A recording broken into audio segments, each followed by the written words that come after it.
So let's look at our objectives today. Nigeria was meant to be a true federalism or federation, I'm sorry. And we can see that it's not. Then our father told us that we should let nation die so that humanity may live. And our third objective is Ninas is guiding our people towards a path of peace. So I will break all those things down for you. And we cannot, of course, end without reminding you guys about the 5-point agenda. This is what we need to move forward. The good news about all of this is that we can end this thing today. Like, we don't have to wait till Easter or whatever. We can decide on Monday, Tinubu and co, you're no longer in charge. Everybody out on the streets, and we end this thing. They have stolen enough money. Their houses are around my neighborhood. They are ready to move in. They know that a day like that is coming, and they have their flights ready to leave. So it may not even be as hard as, it may be a 24-hour thing, 48-hour thing, where if we take our stand, if we understand the protocols, what needs to be done, the Nina's template, and we put it in place, they will run, because our brother will tell you they are committing treason against you, not you committing treason against them. They are committing treason against us. And as long as I am on the other room, in the other bedroom, bra, bra, bra, bra, bra, and deceiving ourselves, then we are not ready to get what God has given to us. So Nigeria was meant to be a true federation. We know that with each indigenous micronation, that they're supposed to be growing, thriving, and developing at its own pace. With all the potentials that we have, especially on our own side, we could have made not just Nigeria a great place, we could have made the whole Africa a great place. It was supposed to have mutual respect, love, and justice for everyone, big and small, widows, orphans, everybody, even our animals. The arrangement would have helped us to maximize and decentralize our development, and even help our brothers and sisters in other African continents. The government was meant to be close to the people. The government cannot be here, or you go and get Tony Fulani, then he will come to Omahia and be the police what is it called, general manager over there, or detective, when he doesn't know the bushes in Omahia. He has nothing to do with the area, but they will bring him in to come and be in charge, so he can get, that's if he finished high school, or to be in charge of you with your university degree education. Our citizens were meant to live with dignity and not reduce them to rats, people that are being flogged when they are standing in line for bread. Please continue to help us to share. Productivity was supposed to be the product of hard work of citizens and not manna from heaven, like Papa Gio and Adeboye and Adebanjo and all the George all over our land, pretending to be preaching and calling God on our people. That's not how it works. Productivity was supposed to be a product of hard work of citizens, not something that will come from heaven. And we need to change that around. I remember even before this, in 2005, my father came to visit. I was asking him about some of the things that we eat back home. He said, don't worry, these women in the village, they refuse to do anything. Anytime you call them, they say, I'm going to mission. I'm going to mission. There's a prayer meeting going on. These are the little things these women used to do to sell, to survive. Now they have abandoned it, sewing uniform and going to mission. This was in 2005. You can imagine now that when we are telling our sisters and brothers, you can plant things, even if you live in a condo, you can plant things in a bucket. They're like, how do you plant things in buckets? How do you plant ose and keep it in front of your veranda or backyard inside the buckets? We've seen so many of examples in YouTube where you can plant in a bag of rice, and a bag of cement, bag of everything, and just keep it around you so you can have little things that you can use to support your means of income. Nobody knows that, because the church told you that God will do it for you. Money will come on your phone. Alert will be ringing on your phone. God will just bring all your wealth and something will be delivered to you from heaven. Nigeria was meant to be a true federation. And we saw that under our brother, Dr. Michael Okpara, the former Eastern region, what should I call it? Premier. Right. Like governor. So under him, thank you, my sister. Under him, we became one of the fastest growing economies in the world. We saw it. I remember my parents used to go to trade fair. They would say, "Oh, there's trade fair here, and they're doing this thing." They will go back and come back, and life was good. This man built Niger Cement in Port Harcourt. There was in Calago Cement. There was Golden Guinea Brewery that people they even ate the equipment. I don't know if they ate the buildings too. There was a Trans Amadi Industrial Complex in Port Harcourt. There was Hotel Presidential in Port Harcourt and Enugu. There was the Obudu Cattle Ranch. I've heard so much about this Obudu Cattle Ranch. There was the cement in Calabar. These are creating jobs and opportunities for people. These are the things that need to be done in order for you to move forward. Instead, they will take your money, all your wealth, and give oil block to Danjuma, give oil block to Ojo Zokano, give oil block to ABC Ojiako. They will take the wealth of the country and hand it to a man so that he can play for the Christmas every Christmas. This man built farm settlements, which transformed the lives of our local farmers. Food production got enhanced. People were living well. Life was good. He laid the foundation. He laid the industrial foundation and transformation for the region. Nadia, do you know how, like, they didn't used to take light? That if they want to take light, they will give announcement like 3 days ahead that they will need to do some maintenance. What you see abroad, what you see in other nations, we had it, but we had to lose it because some people's head they spark. Yeah. So they can take all the resources and hand it to Ojo Zokano.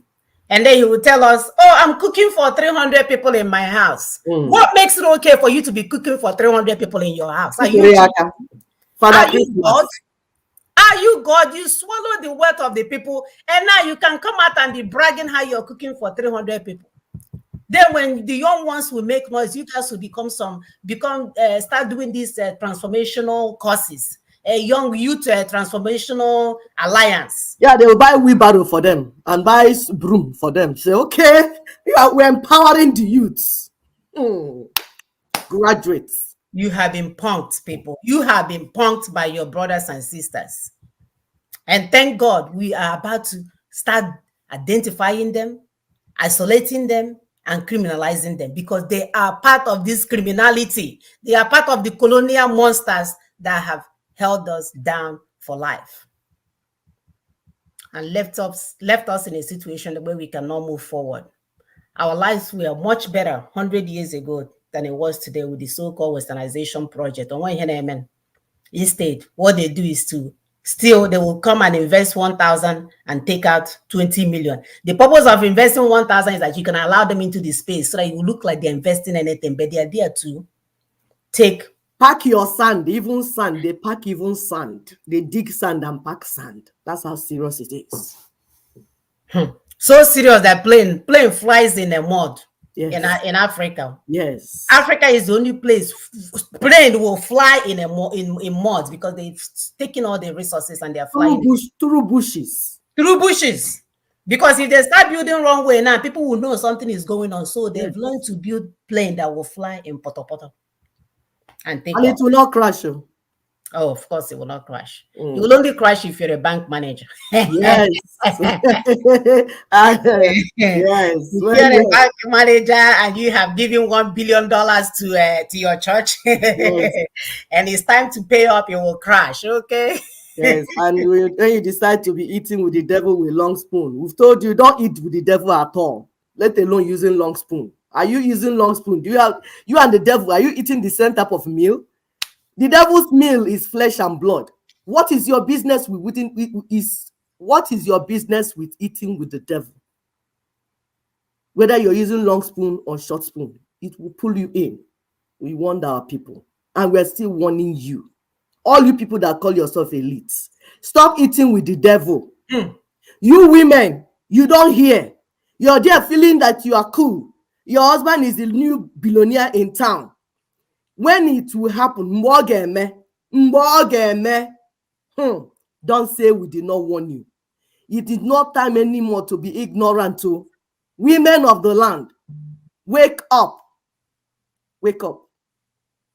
Do they have a choice, my sister? They don't have a choice. It's either you wake up or your children's future is gone. We're talking about, sorry, go ahead. No, go ahead. Go ahead. That Nigeria was meant to be a true federation. My sister has done a good job. How the plan was to build this giant that never took off. The giant died, it was stillbirth.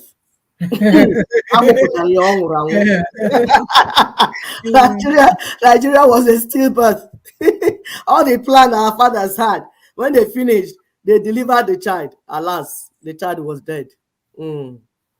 What happened? The greed and naivety of one man called Gowon. He misled the people. All these potentially great micronations had to abandon their God-given assets and resources into the hands of criminals in their space and began to chase after the ancestral land and the assets of Ndi Igbo in Southeast. In that South region. So the entire other regions abandoned everything. Not just that they abandoned them in the hands of criminals that made gold mining, all the mining, their own private business, their MES, their whatever, it became their own private business. Why everybody ran to Southeast to go and steal their ancestral lands and their resources. One man made that happen. Gowon. For those that are praising him, saying that, oh, thank you for giving us crumbs, is because you are either daft or you're so dishonest that you don't know that your eye is before your nose. You thought your nose is on top of your forehead. We will not stop calling Gowon.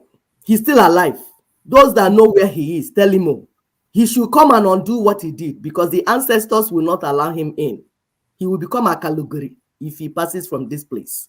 He had better begin to confess and begin to work to fix this mess. Now everyone is hungry. People are wailing. Some are even burning Nigerian flags in the north. We want to look at what wailing wailers, some of the wailing wailers. Hey, Shehu Musa Gabam. No kidding. Yeah, he was lamenting. Ewo, talk up, talk down. I asked me, I say, ask your fathers. You have fathers. You're a young man. Ask your fathers what happened between 1967-70. The men have told you the truth.